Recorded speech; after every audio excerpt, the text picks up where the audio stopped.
आज की जो हमारी क्लास है ये इथिक्स को लेकर के यहाँ पे रखी गई है, क्योंकि आप जानते हैं कि जो इथिक्स का जो पोर्शन है, आप यहाँ पे देखे होंगे जो इथिक्स का जो पोर्शन है, ये जो हमारे पेपर 2 का जो सेक्शन है वहाँ पे आप देखेंगे कि 25 क्वेश्चंस वहाँ से आने हैं। यानी कि इथिक्स से आपको सिलेबस में आपने सभी ने देखा होगा कि इथिक्स, इंटीग्रिटी एंड एप्टीट्यूड का जो टॉपिक है वो वहाँ पे दे रखा है। वहाँ से 25 क्वेश्चंस आपको एग्जाम में देखने को मिलेंगे। तो उसी को लेकर के जो मोरल वैल्यूज से जो कुछ क्वेश्चंस हो सकते हैं, तो हम यहाँ पे जो हमारे एग्जाम के लिए CSIR जो असिस्टेंट सेक्शन ऑफिसर और सेक्शन ऑफिसर की जो पोस्ट निकली थी उसको देखते हुए इसको कंडक्ट किया गया है।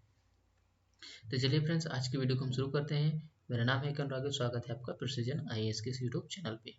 चलिए पहले क्वेश्चन की बात करें तो पहले क्वेश्चन में कह रहा है it is important to have a good, यानी कि किसी भी व्यक्ति के लिए इम्पॉर्टेंट हो जाता है कि उसके पास सक्सेसफुल करियर के लिए क्या होना चाहिए। तो वहाँ पे सक्सेसफुल करियर के लिए एटीट्यूड का होना अत्यधिक जरूरी होता है। तो ये हमारा करेक्ट आंसर यहाँ पे हो जाएगा। बात करते हैं सेकंड क्वेश्चन की। जो वर्ड इथिक्स है, ये इथिक्स वर्ड कहाँ से आया है, कम्स फ्रॉम। तो ये वर्ड आया है इथोस से आया हुआ है। तो इस प्रकार से ये क्वेश्चन आप यहाँ पे देख सकते हैं। लेकिन आगे बढ़ने से पहले मैं अभी आपको कुछ बेसिक बातें बताना चाहता हूँ, जैसे कि ये जो हमारा कुछ पोर्शन है ये हम अभी बेसिक ही डिस्कस कर रहे हैं। आने वाले कुछ क्लास में हम इसको एडवांस लेवल के भी क्वेश्चन इसमें सम्मिलित जरूर करेंगे। और दूसरी बात, ये इसका जो है हिंदी वर्जन यहाँ पे अवेलेबल नहीं है, क्योंकि हिंदी के कंटेंट और कुछ वर्ड ऐसे भी हैं जो आपको समझने में और हमें भी समझा पाने में बड़ी कठिनाई होगी। तो इसलिए यहाँ पे केवल इसको जो है इंग्लिश में रखा गया और पूरा बेसिक ही यहाँ पे इंग्लिश है, क्योंकि आप देखे होंगे कि वहाँ पे जो इंग्लिश का भी पोर्शन एग्जाम में रखा गया है। तो इस प्रकार से आप इसको देख सकते हैं, पूरा बेसिक है। तो आप इसी के साथ इसको कवर करेंगे। फिर तीसरे क्वेश्चन की अगर बात करें, फिर क्या कह रहा है, स्ट्रॉन्ग यानी कि fill in the blank question है यहाँ पे। Strong means you have a high sense of moral, यानी आपके पास एक हाई सेंस भी है मोरल का और एथिकल बिहेवियर भी है। That earns respect of other, जो आप किसी दूसरे व्यक्ति से अर्न करते हैं, रिस्पेक्ट पाते हैं, उसके लिए आपके पास हाई सेंस ऑफ मोरल और एथिकल बिहेवियर होना चाहिए। ये किसे डिनोट करता है, तो यहाँ पे अगर बात करें तो ये जो डिनोट करता है आपके करेक्टर की यहाँ पे बात कर रहा था। हमारा करेक्ट आंसर हो जाएगा ऑप्शन नंबर डी। फिर चौथे क्वेश्चन की बात करें, कह रहा है you are a person with a high level of, again fill in the blank का क्वेश्चन है। If you stand your values, अगर आप अपने वैल्यूज के साथ, यानी कि जैसे कि आप झूठ नहीं बोलते हैं, गलत काम नहीं करते हैं, उनके साथ खड़े हैं। Even if other put pressure on you, यानी कि अगर कोई आपके ऊपर प्रेशर भी करता है किसी कार्य को करने के लिए, तो do something that is wrong, जो कि गलत है, और if they make fun for you.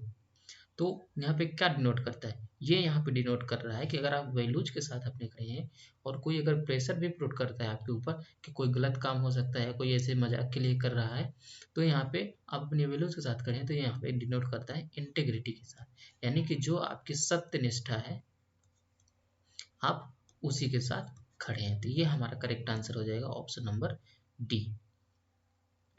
पांचवें क्वेश्चन की बात करें तो कह रहा है इफ यू डोंट हैव, अगर आप, फिर again fill in the blank का क्वेश्चन है, you can really get a trouble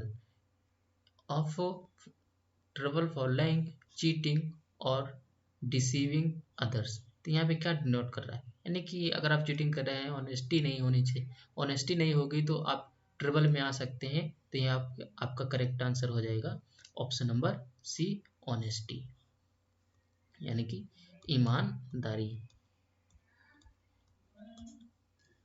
तो आप यहाँ पे देख सकते हैं कितने बेसिक लेवल के यहाँ पे क्वेश्चंस को जो है रखे गए हैं। चलिए फिर बात करते हैं what is business ethics. Business ethics यहाँ पे पूछ रहा है, ये क्या है। The study of business situation, activities and decisions where issues of right and wrong और एड्रेस्ड। ये क्या है, ये एक आप देखेंगे सिचुएशन को भी एक यहाँ पे हैंडल किया जाता है, एक्टिविटीज के ऊपर डिसीजन भी लिए जाते हैं, और जो इशू हैं उन्हें भी यहाँ पे सॉल्व किए जाते हैं। तो इस हिसाब से हमारा करेक्ट आंसर हो जाएगा ऑप्शन नंबर ए। और आप चाहें तो दूसरे ये जो 3 ऑप्शन दे रखे हैं यहाँ भी आप इनको भी विजिट कर सकते हैं, जैसे define as a decision organisation make on issue could be considered right और रॉन्ग। केवल इतना ही थोड़ी ना करता है, सिचुएशन को पहले समझा जाता है, फिर उनकी जो अपने सारे एम्प्लॉय उनकी एक्टिविटीज़ को ध्यान दिया जाता है, फिर यहाँ पे कोई डिसीजन पे आता है, अगर कोई इशू आ गया तो उसे भी यहाँ पे सॉल्व किया जाता है। ये क्या है, ये बिजनेस एथिक्स के पूरा यहाँ पे डिनोट कर रहा है। तो हमारा करेक्ट आंसर हो जाएगा ऑप्शन नंबर ए। अब बढ़ते हैं हम अपने अगले क्वेश्चन की ओर। 7वें क्वेश्चन की बात करें, कह रहा है इथिक्स जो है और जो लॉ है, यानी कि जो जैसे कि आप इथिक्स में क्या आएगा, मोरल वैल्यूज आएंगी, जैसे कि आप ईमानदार हैं, सत्यनिष्ठ हैं, ऑनेस्ट हैं, तो और जो लॉ है वो यहाँ पे जो ओवरलैप करते हैं उनको दिस इज कॉल्ड, उनको क्या कहा जाता है, यानी कि येलो एरिया कहा जाता है, व्हाइट एरिया कहा जाता है, ब्लैक एरिया या ग्रे एरिया। तो हमारा यहाँ पे करेक्ट आंसर हो जाएगा ऑप्शन नंबर डी, उनको ग्रे एरिया कहा जाता है। अगेन 8वें क्वेश्चन की बात करें, 8वें क्वेश्चन में कह रहा है कि ए रिटन स्टेटमेंट, अगर कोई स्टेटमेंट रिटन फॉर्म में है of policies and principal that guides behaviour of all employees is called, यानी किसी ऑर्गेनाइजेशन में एक रिटन फॉर्म में, स्टेटमेंट के फॉर्म में, प्रिंसिपल के फॉर्म में जो गाइड करते हैं उनके बिहेवियर को, जो उनके एम्प्लॉय है उनके बिहेवियर को गाइड करते हैं, तो उन्हें क्या कहा जाता है। तो यहाँ पे जाहिर सी बात है कि उन्हें कोड ऑफ एथिक्स ही यहाँ पे कहेंगे। तो हमारा करेक्ट आंसर हो जाएगा ऑप्शन नंबर ए। फिर बात करते हैं, हमारा जो अगला क्वेश्चन है, which of these is a factor that affect ethical and unethical behaviour, ऐसे क्या कौन से फैक्टर हैं जो इथिकल और अनइथिकल बिहेवियर है इन्हें इफेक्ट करते हैं, अफेक्ट करते हैं। तो हमारा यहाँ पे करेक्ट आंसर हो जाएगा जो एथिकल जो डायलेमाज आते हैं वो, क्योंकि आप देखे होंगे कि कई बार ऐसी सिचुएशन आ जाती है कि हम इथिक को चुने कि लॉ को मेंटेन रखें, तो यहाँ इसको क्या बोला जाए, इथिकल डायलेमा। तो यहाँ पे हमारा करेक्ट आंसर हो जाएगा ऑप्शन नंबर ए। तो आप यहाँ पे देख सकते हैं कितने बेसिक लेवल के क्वेश्चन है, इसी प्रकार के क्वेश्चन आपको एग्जाम में देखने में भी मिलेंगे।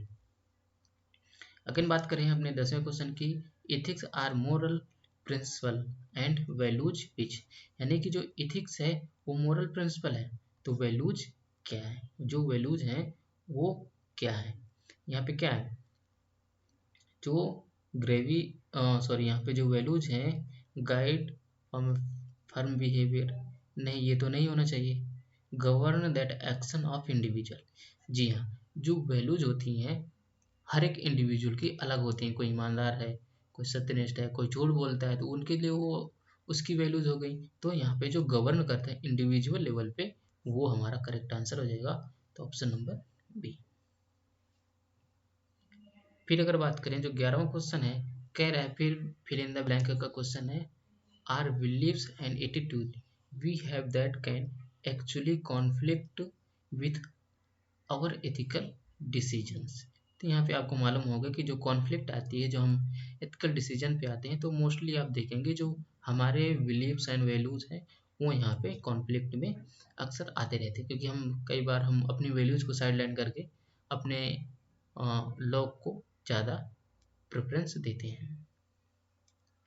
चलिए हम बात करते हैं, why it is nearly impossible to monitor, यानी कि जो क्यों ऐसा इम्पॉसिबल है, नियरली इम्पॉसिबल है इथिक्स और पॉलिटिकल कैंपेन में जो मॉनिटर करने के लिए जो इथिक्स है उनको क्यों इम्पॉसिबल कहा जाता है, या नियरली इम्पॉसिबल क्यों है। क्यों, क्योंकि because of political campaign and exist outside of realm ethics, नहीं ये तो नहीं होना चाहिए। Because of media does everything they can protect ethical integrity, ये भी आई थिंक नहीं होना चाहिए। Integrity of the candidate, because of federal government enforce, ये भी नहीं होना चाहिए। फेडरल गवर्नमेंट का क्या, पॉलिटिकल कैंपेन की बात कर रहा है ना यहाँ पे, और जो इथिकल है, इथिक्स है, पॉलिटिकल कैंपेन में क्या, जो हम चुनाव के समय जो कैंपेन चलते हैं, because of campaigns use many types of communication, so many different communication. जी हमारा करेक्ट आंसर हो जाना चाहिए ऑप्शन नंबर डी। अब बढ़ते हैं हम अगले क्वेश्चन की ओर। हमारा जो 13वां क्वेश्चन है कह रहा है ethical behaviour is matter of.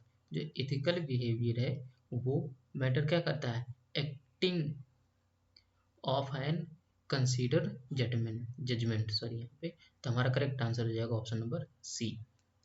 फिर यहाँ पे कुछ ट्रू एंड फॉल्स के कुछ क्वेश्चन यहाँ पे दो दो क्वेश्चन रखे गए हैं, क्योंकि हो सकता है कि हमारे जो एग्जाम में इस प्रकार से भी क्वेश्चन पूछे जा सकते हैं, इसीलिए ऐसे इथिक्स इज ऑलवेज एब्सोल्यूट, क्या ये सत्य है कि गलत है? जी हाँ, ये हमेशा जो इथिक्स इज ऑलवेज एब्सोल्यूट है ये ट्रू है। क्यों? क्योंकि जो इथिक्स होती है नेवर रिलेटिव जो हैव टू मतलब जो मीन्स इज एवरी इंडिविजुअल होती है, ये यहाँ पे कहा जाता है कि जो हर एक जो इथिक्स होती है इंडिविजुअल लेवल की अलग होती है। यहाँ पे जो इथिक्स होती है जो इंडिविजुअल लेवल पे अलग होती है, तो यहाँ पे ये सही है। बात करते हैं अपने लास्ट क्वेश्चन की, इसके बाद हम अपनी नेक्स्ट क्लास में मिलेंगे। तो चलिए देखते हैं। कह रहा है our understanding of right and wrong is shaped by our culture. Question तो सही कह रहा है वैसे कि हमारी जो अंडरस्टैंडिंग है वो कहीं ना कहीं हमारे कल्चर के द्वारा शेप की जाती है। Hence ethics of persons from different culture में बी इन कॉन्फ्लिक्ट। जी हाँ, ये भी हमारा करेक्ट आंसर होना चाहिए, तो जो कि हमारा करेक्ट आंसर ऑप्शन ए हो जाएगा, यानी कि ट्रू। तो ये रहे कुछ हम अभी इनिशियल स्टेज में हम कुछ 15 क्वेश्चंस को डिस्कस किए हैं। अगली आने वाली क्लास में हम 15 के 15 ही क्वेश्चन आपको एडवांस के भी आपको डिस्कस कराएंगे। तो ये हमारे कुछ क्वेश्चन है। चलिए इसी प्रकार की वीडियोस को आपको देखने के लिए जो एथिक्स का पोर्शन है ये आपका पूरा बेसिक से एडवांस इसमें करा दिया जाएगा। आप इसके लिए क्या कर सकते हैं, इस सेशन की जो PDF है इसके लिए जो प्रिसीजन IAS का जो यूट्यूब चैनल है उसके डिस्क्रिप्शन बॉक्स में आपको टेलीग्राम का लिंक मिलेगा। आप उसको ज्वाइन कर सकते हैं, वहाँ पे आपको ये सारी PDF आपको वहाँ पे मिल जाएगी। चलिए इसी के साथ मिलते हैं नेक्स्ट वीडियो में, तब तक के लिए धन्यवाद।